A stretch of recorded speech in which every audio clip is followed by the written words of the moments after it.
This channel does not promote any violent, harmful, or illegal activities. All content provided by this channel is meant for an educational purpose only. Delhi বিস্ফোরণে তদন্তে রহস্যজনক লাল গাড়ির এবার হদিশ মিলল। খন্ডাবলি গ্রামের কাছে জঙ্গি ডাক্তার উমারের দ্বিতীয় গাড়িটিকে আটক করেছে ফরিদাবাদ পুলিশ। এই মুহূর্তের আরও একটা বড় আপডেট, এবার হুন্ডাই i20 পর ফোর্ডের ইকো স্পোর্টসের লাল রঙের গাড়ির খোঁজ। সেকেন্ড হ্যান্ড এই গাড়িটিও কেনা হয়েছে উমারের নামে।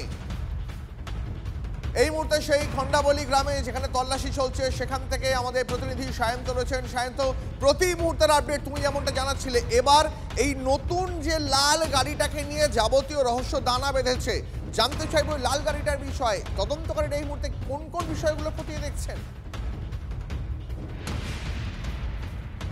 দেখো, এই উমর নবীর মূলত এই গাড়িটি এবং তার মালিকানায় গাড়িটি কেনা হয়েছে এবং দেখা যাচ্ছে, আমি ক্যামেরাপার্সন অনুদীপকে ছবিটা দেখাতে বলবো, ওই যে দাঁড়িয়ে দূরে দাঁড় করানো রয়েছে লাল গাড়িটি এবং সেখানে ইতিমধ্যে এনএসজির তরফে কিন্তু তাদের যে বোম স্কোয়াড তারা ইতিমধ্যে গাড়িটিকে তল্লাশি করে গিয়েছে। গতকাল রাতে এনআইএ এবং সিএফএল অর্থাৎ ফরেন্সিক বিশেষজ্ঞরা তারা এসেছিলেন, তারা গাড়িটিকে ভালো করে পরীক্ষা করেছেন। যেহেতু উমরকে এই গাড়ির মধ্যে দেখা গিয়েছে এবং গাড়িটি বিভিন্ন দিল্লি সহ বিভিন্ন অংশে ঘুরেছে এবং গাড়ির মধ্যে উমর ছিল, কোথাও মনে করা হচ্ছে গাড়িটার সঙ্গেও লিঙ্ক রয়েছে টোটাল বিস্ফোরণ কাণ্ডের এবং যে কারণে এই গাড়ির মধ্যে কোনো বিস্ফোরক রয়েছে কিনা সেটা এখন খতিয়ে দেখা হচ্ছে। তল্লাশি পর্ব চলছে, গোটা এলাকা পুলিশ ঘিরে রেখেছে। এটা কিন্তু যে হাসপাতালটা মূলত গিয়েছিলাম আলফাল্লা, সেখান থেকে প্রায় 8 কিলোমিটার দূরে খন্ডাবলি একটি গ্রাম রয়েছে, সে গ্রামের প্রত্যন্ত এলাকায় গাড়িটিকে রেখে দিয়ে উমর চলে যায়। কিন্তু কেন এখানেই রাখলো সেটা নিয়ে কিন্তু প্রশ্নচিহ্ন তৈরি হয়েছে।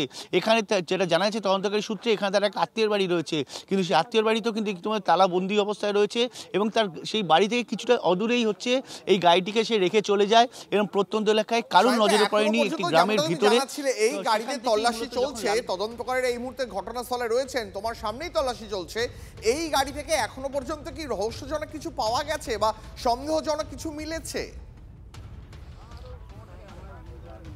দেখো, গাড়ির কিছু কাগজপত্র মিলেছে, কিছু একটা বই মিলেছে এবং বেশ কিছু ফাইল মিলেছে। এছাড়া কিন্তু গাড়ির ভিতর থেকে এখনও পর্যন্ত কিছু পাওয়া যায়নি বলেই জানা যাচ্ছে। তবে গাড়ির নিচের অংশে কিন্তু এখনও তল্লাশি পর্ব চলছে।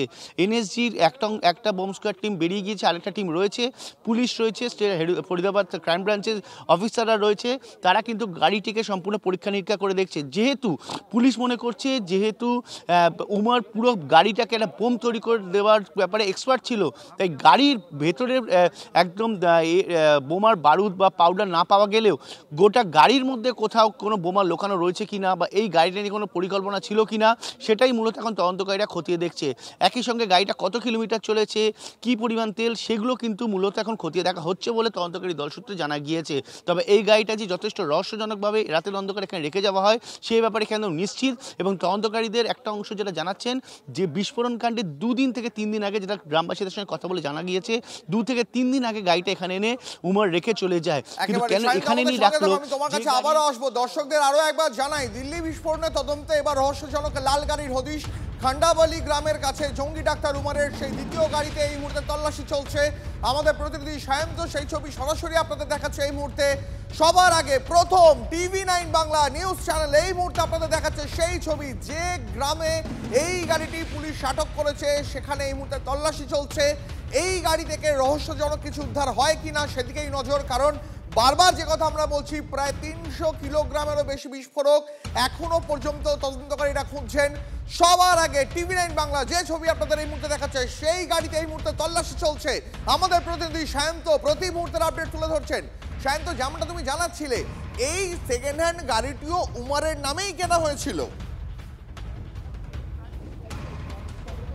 একদমই, দেখো, এই গাড়ি কিন্তু উমরের নামে কিনেছিল এবং উমর নিজেই এই গাড়িটি মূলত চালাতো এবং যেটা তথ্য মারফত জানা যাচ্ছে যে এই গাড়িটির ভেতরে যে বই এবং বিভিন্ন ফাইল পাওয়া গিয়েছে সেটাই মূলত এখন খতিয়ে দেখা হচ্ছে। তবে আরেকটা জিনিস তোমাকে বলে রাখি, এই গাড়ি কেন এখানে ফেলে রেখে যাওয়া হলো সেটাই মূলত এখন ভাবাচ্ছে তদন্তকারীদের। কারণ যেখানে ব্লাস্ট হয়েছে সেখান থেকে প্রায় 3-1.5 ঘন্টা দূরে হচ্ছে এই গ্রাম এবং এইখানে গাড়ি রেখে আবারও ফরিদাবাদে গিয়ে, অর্থাৎ ফরিদাবাদের হাসপাতালে গিয়ে সেখান থেকে গাড়ি নিয়ে মেওয়াট হয়ে দিল্লি গিয়েছে। অর্থাৎ কোনো বড়সড় পরিকল্পনার ছকেই কিন্তু উমর, মুজাম্মিল ও শাহিনরা ছিল এবং এই গাড়ি নিয়েও কিন্তু বড়সড় প্ল্যান করার ভাবনায় ভেবেছিল। তুমি একটা জিনিস দেখতে পাচ্ছ দীপ, যে প্রত্যেকটা গাড়ি কিন্তু সেকেন্ড হ্যান্ড গাড়ি কিনছে, কোনোটা কিন্তু যে ফার্স্ট হ্যান্ড তা কিন্তু নয়, সেকেন্ড হ্যান্ড গাড়ি কিনে সেগুলোকেই মূলত ব্যবহার করা হচ্ছে এবং এই গাড়িটাও কিন্তু একইভাবে সেকেন্ড হ্যান্ড কেনা হয়েছিল। অর্থাৎ এই গাড়ি নিয়েও কিন্তু বড়সড় পরিকল্পনা করা হয়েছিল নিঃসন্দেহে বলা চলে এবং যেটা মূলত মনে করা হচ্ছে যে আরো একটা বড় আপডেট পাচ্ছি, TV9 বাংলার হাতে দিল্লি বিস্ফোরণে ব্যবহৃত গাড়ির বিক্রির রিসিট। রয়্যাল কার জোনের থেকে OLX এর মাধ্যমে সাদা ঘাতক i20 গাড়িটি কেনে পুলওয়ামার আমির রশিদ। গত 29 অক্টোবর 2 লাখ টাকায় কেনা হয় গাড়িটি, যদিও তার আগেও বেশ কয়েকবার হাত বদল হয় সেই গাড়ির। সায়ন্ত, যেমনটা তুমি জানাচ্ছিলে, তার মানে এখানে তদন্তে কিন্তু একের পর এক নতুন পরত বেরিয়ে আসছে। কারণ দিল্লিতে বিস্ফোরণের জন্য যে গাড়িটি ব্যবহার করা হয়েছে, যে সাদা রঙের গাড়িটি, সেটি গত 11 বছরে সব মিলিয়ে 5 বার হাত বদল হয়েছে। সেটা কি তদন্তকারীদের চোখে ধুলো দিতেই? একদমই তদন্তকারীদের চোখে ধুলো দিতে, তদন্তকারীদের তদন্ত প্রক্রিয়া সম্পূর্ণ ঘেঁটে দিতেই বারবার করে হাত বদল হয়েছে, বারবার করে মালিকানা বদল হয়েছে। তোমাকে আরেকটা তথ্য দিয়ে দিই, যে গাড়িটা তুমি দেখতে পাচ্ছ লাল গাড়িটা 2017 সালে তার রেজিস্ট্রেশন, 7 বছর 11 মাস বয়স এই গাড়িটা। এই গাড়িটা তদন্তকারী সূত্রে যেটা জানা যাচ্ছে 4 বার হাত বদল হয়েছে, তারপরে সে উমরানের হাতে এসে উমরান কিন্তু এই গাড়িটি কিনেছে। অর্থাৎ এই গাড়িটি কেনার পর 4 বার হাত বদলের পর কিন্তু তার হাতে এসছে। অর্থাৎ তুমি প্রত্যেকটা ক্ষেত্রে কিন্তু একই দেখা যাচ্ছে, কোনোটা 7 বার হাত বদল হয়েছে, কোনোটা 4 বার হাত বদল হয়েছে এবং হাত বদলের পর এই গাড়িটি উমর কিনছে বা উমর নিয়েছে। এবং যেটা দেখা যাচ্ছে এই গাড়িটার অ্যাড্রেস কিন্তু মূলত যে অ্যাড্রেসটা দেওয়া হয়েছে উত্তর দিল্লির, সেই ঠিকানাও কিন্তু ভুয়ো। তদন্তকারীরা সেখানে গিয়েছিলেন এবং গিয়ে দেখেছে ওই নামে কোনো অ্যাড্রেস সেখানে নেই। স্বাভাবিকভাবে ভুয়ো অ্যাড্রেস দিয়ে এই সেকেন্ড হ্যান্ড, এটা 4th হ্যান্ড বলা চলে, 4th হ্যান্ড গাড়ি কিনেছে হচ্ছে উমর। অর্থাৎ এটা থেকে একদম পরিষ্কার কোনো বড় সড়ো পরিকল্পনা নির্দিষ্টভাবে দিল্লির বিভিন্ন আমাদের সঙ্গে থাকো।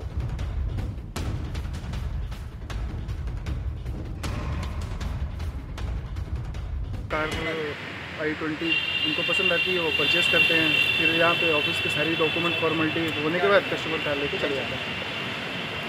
जब तक ये डॉक्यूमेंट उनको RTO की हम NOC देते पुलवामा की, जम्मू की, 10 दिन हुई थे कि ये वारदात उन्होंने कर दी। हाँ, वो पोल्यूशन यहाँ से, और हमें इसका बिल्कुल अंदाज़ा नहीं था। उन्होंने कोई ऐसी बातें, यहाँ भी कोई 2 लोग आए थे तो कोई ऐसी बात नहीं पता चली कि हम उनको कार ना दे पाएँ। कस्टमर थे, हमें लगा कि उनको पैसे दे रहे हैं और गाड़ी लेने आए हैं, जेन्युइन से लग रहे थे। ये तो देखिए किसी को नहीं पता होता कि सर वो क्या करेंगे गाड़ी वाले आगे। দিল্লি বিস্ফোরণ কাণ্ডে আর একটা বড় আপডেট দেবো এই মুহূর্তে আপনাদের। দিল্লি বিস্ফোরণ কাণ্ডে এবার তুরস্ক যোগ আরো স্পষ্ট হলো।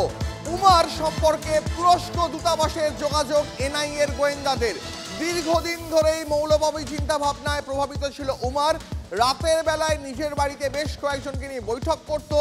তুরস্ক থেকে বিপুল পরিমাণ অর্থ বিভিন্নভাবে হাত ঘুরে উমর এবং তার সঙ্গীদের কাছে পৌঁছতো। কেন বারবার তুরস্ককে ভারতের বিরুদ্ধে নাশকতার জন্য বা জঙ্গি চিন্তাভাবনা ছড়ানোর জন্য একটা সেফ হেভেন ভেবে নেয় জঙ্গিরা? জানবো। আমাদের সঙ্গে সায়ন্ত রয়েছেন। সায়ন্ত, এর আগেও আমরা দেখেছি অপারেশন সিঁদুরের সময় তুরস্কের নির্লজ্জ যোগাযোগ প্রকাশ্যে চলে এসেছিল। আবারও এই দিল্লি বিস্ফোরণ কাণ্ডে সেই তুরস্ক যোগী কিন্তু স্পষ্ট হচ্ছে। একদমই দেখো দীপ, তুরস্ক যে একা যে নয় সেটা কিন্তু ইতিমধ্যে তদন্তকারীরা পরিষ্কার হয়েছেন। কারণ তুরস্ককে মূলত খেলাচ্ছে পাকিস্তান এবং পাকিস্তানের জঙ্গি সংগঠনগুলো। তুরস্ক পাকিস্তানের বন্ধুত্ব কী পর্যায়ে পৌঁছেছে সেটা কিন্তু আমরা প্রত্যেকেই জানি। তুরস্ক যেটা মূলত NIA এর তদন্তকারী সূত্রে জানা গিয়েছে যে NIA এর তদন্তকারী দল উমরের বাড়িতে যায়, সেখানে তার বাবা মায়ের সঙ্গে কথা বলে এবং যেটা জানতে পারে যে এই উমর কিন্তু দীর্ঘদিন ধরেই এই বিভিন্ন মৌলবাদী ভাবধারায় প্রভাবিত হয়েছিল। ভারত বিরোধী কার্যকলাপের যে বিষয় বইগুলো রয়েছে সেগুলো নিয়ে পড়াশোনা করতো। এমনকি রাতের বেলায় তার একাধিক সঙ্গীরা আসতো, যাদের সঙ্গেও দীর্ঘক্ষণ আলোচনায় ব্যস্ত থাকতো। একই সঙ্গে তুরস্কের তৈরি একটি অ্যাপের মাধ্যমে সে তুরস্কের বেশ কয়েকজনের সঙ্গে ভারত বিরোধী কার্যকলাপে যারা যুক্ত তাদের সঙ্গে যোগাযোগ রাখতো। উস্কা নামে একটি হ্যান্ডলার তার সঙ্গে এই যোগাযোগে সাহায্য করত। মূলত জৈশ এই মিডলম্যান হিসেবে কাজ করতো বলেই মনে করছেন তদন্তকারীরা। যে কারণে NIA এর তরফে কিন্তু তুরস্ক অ্যাম্বাসির সঙ্গে অর্থাৎ তুরস্ক তুরস্ক সঙ্গে যোগাযোগ করা হয়েছে, যেটা তদন্তকারীরা জানতে পেরেছেন তার বাড়ি থেকে বিভিন্ন নথি ঘেটে 2022 সালে বেশ কয়েকজন তুরস্ক আঙ্কারায় গিয়েছিল। আঙ্কারায় এই যে দল ছিল, যাওয়ার যে দল ছিল তার মধ্যে উমর এবং তার সঙ্গী সাথীরা ছিল। স্বাভাবিকভাবেই এটা থেকে প্রশ্ন উঠছে যে তুরস্কের মাধ্যমে তুরস্ক কিন্তু একাধিকভাবে এই দেশের মধ্যে নাশকতামূলক কার্যকলাপ করার জন্য বহু মানুষের ব্রেন ওয়াশ করছে এবং এই উমর কিন্তু তার অন্যতম প্রকৃষ্ট উদাহরণ। আর গতকাল আমরা দেখিয়েছি কিভাবে তুরস্ক দোহা থেকে আঙ্কারা এবং দোহা থেকে ওয়ালেটের মাধ্যমে টাকা ঢুকেছে এর দেশের মধ্যে নাশকতা কার্যকলাপ করার জন্য।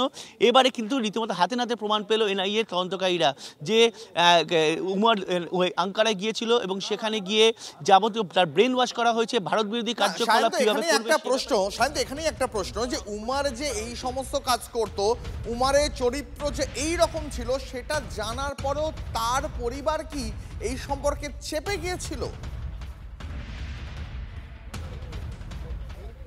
দেখো, তার বাবা মাকে কিন্তু প্রশ্ন করা হয় কেন জানালো না, উমর কিভাবে এইভাবে ভারত বিরোধী কার্যকলাপে যুক্ত হয়ে পড়লো, তখন কেন নিরাপত্তা সংস্থার কোনো সংস্থাকে জানানো হলো না। সে ব্যাপারে তার বাবা মা কোনো নির্দিষ্ট উত্তর দিতে পারেনি, তার পরিবারের কেউ উত্তর দিতে পারেনি। অর্থাৎ তার বাবা মা কিন্তু জানতো সেই সময় যদি সিকিউরিটি ফোর্স বা পুলিশকে অ্যালার্ট করতো তাহলে কিন্তু এত বড় ঘটনা এড়ানো যেত এবং বিস্ফোরণকাণ্ডের অনেক আগে উমর এবং তার সহযোগীদের ধরে ফেলা সম্ভব হতো।